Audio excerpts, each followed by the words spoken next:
You guys have asked for it in the comments of my latest videos. Here is Ruben Amorim's amazing 3-4-3 tactic on FM24. Remember guys, if you are new to the channel, subscribe, treat yourself, and also let me know what tactic you want to see next. And also let me know your success with this insane tactic we have got for Ruben Amorim's 3-4-3 style. So let's get into it. First of all, we are going to go for our create our own style, clean slate tactical approach. As you can see here, at the moment there are no free defender formations, but we'll pick any one you want, and you'll have to manually change that into a 3-4-3 simply by moving players around. So let's move players into their right positions here, and I'll show you what it's going to look like when we are done. As you can see on screen here, this is a 3-4-3 formation, and we're going to go through player roles now. Now for goalkeeper, for me, always on FM, but especially for this tactic, we want to go for a sweeper keeper support, and we'll talk about why a bit later in the video of what this actual tactical style is. But for now, let's get the roles sorted out, and then afterwards we'll go into details of player individual roles and also what this tactic will look like as you're setting up.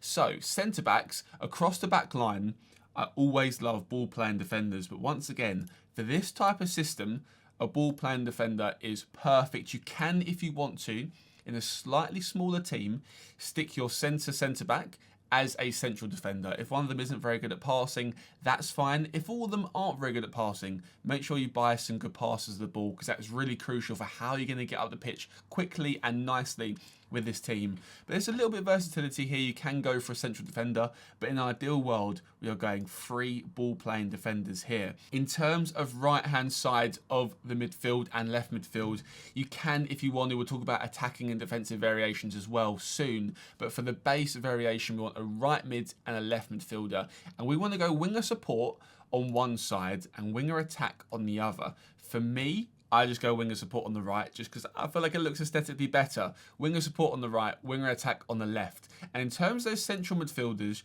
you want a DLP support, and partnering him, you want a very basic defensive midfielder defend.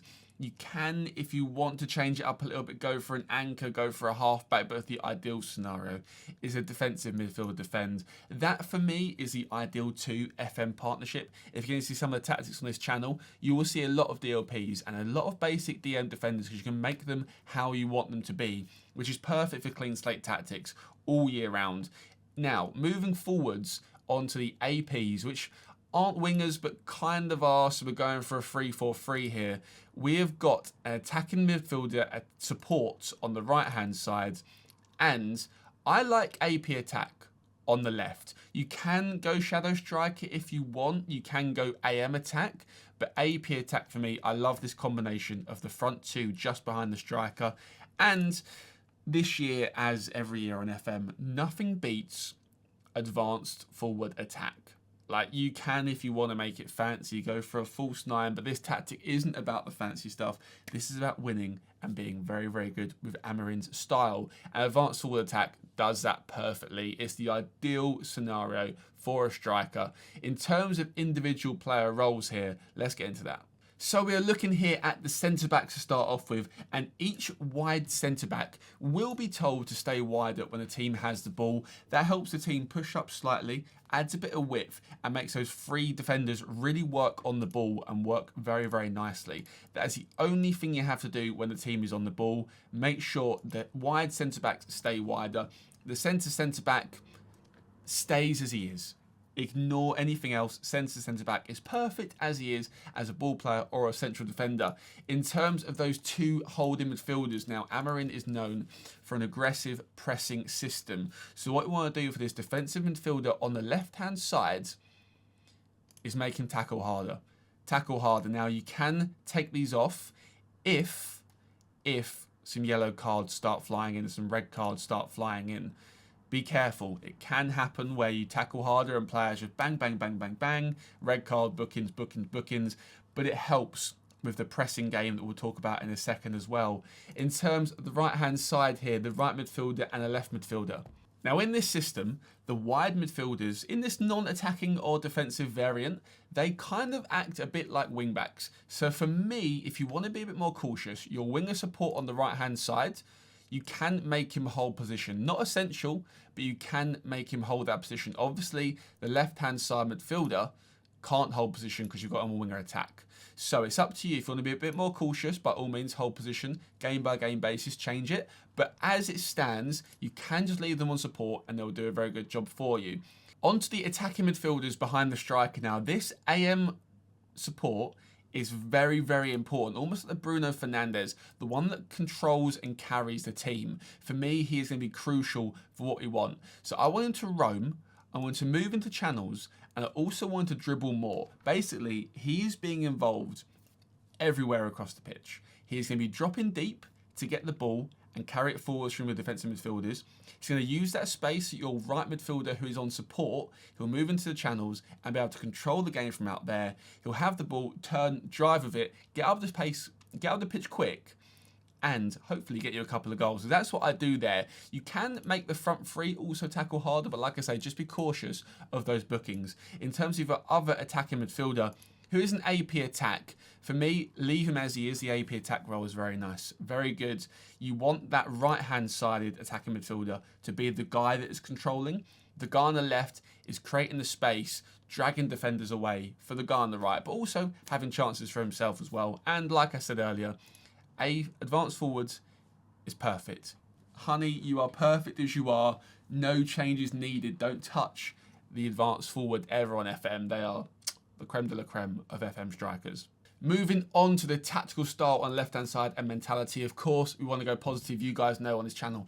If you are new around here, subscribe, by the way. But if you guys aren't new, you know I love the positive mentality. It's the perfect balance on FM, as always. In terms of attacking width, we want to leave it as fairly wide. Amorim does use a wide style of play. Obviously, we have kind of got a back three or a back five. Those wingers and wing backs spread the pitch out. If you want your pitch dimensions, make them a bit wider when you get the option at the start of the season. You can, if you want, move up one to fairly wide, but I stick it as balanced here. Now, in terms of passing directness, we've gone for a shorter passing directness style of play and a higher tempo style of play, a slightly higher tempo style of play, whilst focusing down the left, the right, and playing out of defence. For starters, we've got ball players at the back. Play out of defence. Use your strengths where you can. Left-hand side and right-hand side of the pitch, you will have underlaps with your attacking midfielders, and also your wide players will be there constantly to support. But also remember, your wide centre-backs will slightly be pushing out. So you've kind of got three each side at the wide. So focus down the area of the wide channels and really get those 3v2 or 3v1 opportunities and nail the opposition there.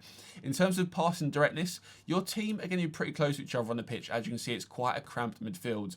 If you want to stretch the play, this isn't really for you. You want quick, short passing with technical players that can pop it around the pitch and get past opposition with ease. In terms of dribbling, we said on it earlier, we have got two APs here that are brilliant, one of which will be dribbling more on the ball. And you want your team to run at defence. You want your team to be powerful, get out of the pitch quick, use those passes where you need, and get into the box as soon as you can. In terms of final third, crosses wise, you always want to go low crosses. I love low crosses. This isn't really a target man situation. So final third, low crosses and right defence. This tactic will be beautiful for you for your FM save.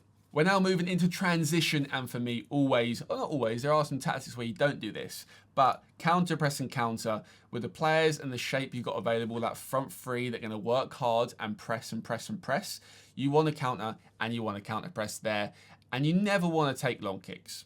Never want to take long kicks. You want to take short kicks on this one and get to your fullbacks and your centre-backs as quickly as you can. Moving on to out of possession here. Now, the tactical style you want and also the signings you want.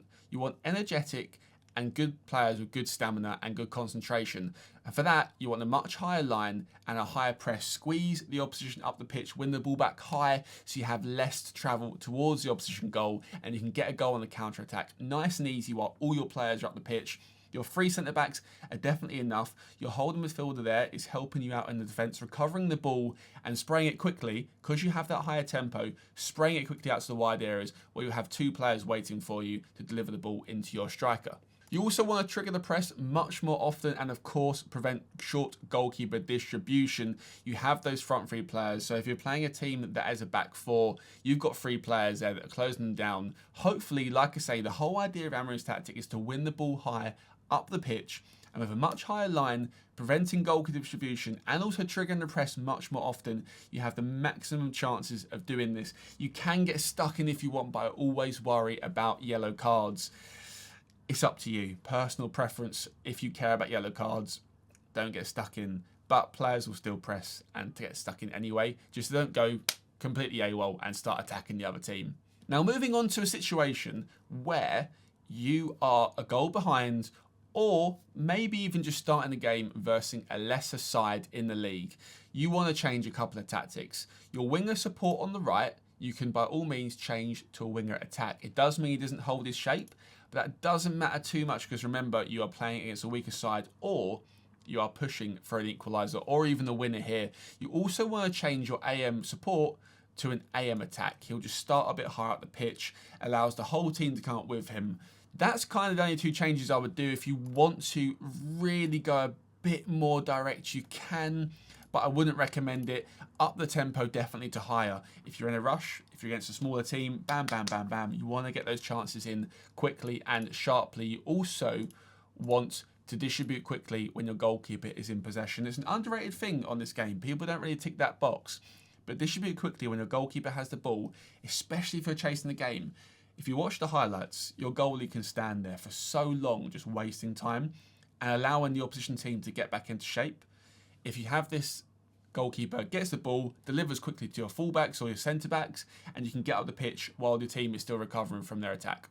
In a situation where you are playing against a big team, or you are just a smaller team and you want to try and get some good results there, or you want to hold on to a lead, this is what you want to do here. So put your AP or your AM back to support. You want to put both of your wingers on support and hold position. It doesn't mean you're parking the bus. Obviously, you haven't got wing backs. You can, in an extreme situation, drop to a back five. You absolutely can. There's no harm in that. But for me, I will always go for your winger support there and make them hold shape in that individual player role there. Just you not too open when you lose the ball. If you go up for an attack, lose the ball and you've got 3 men back, you're going to concede some goals.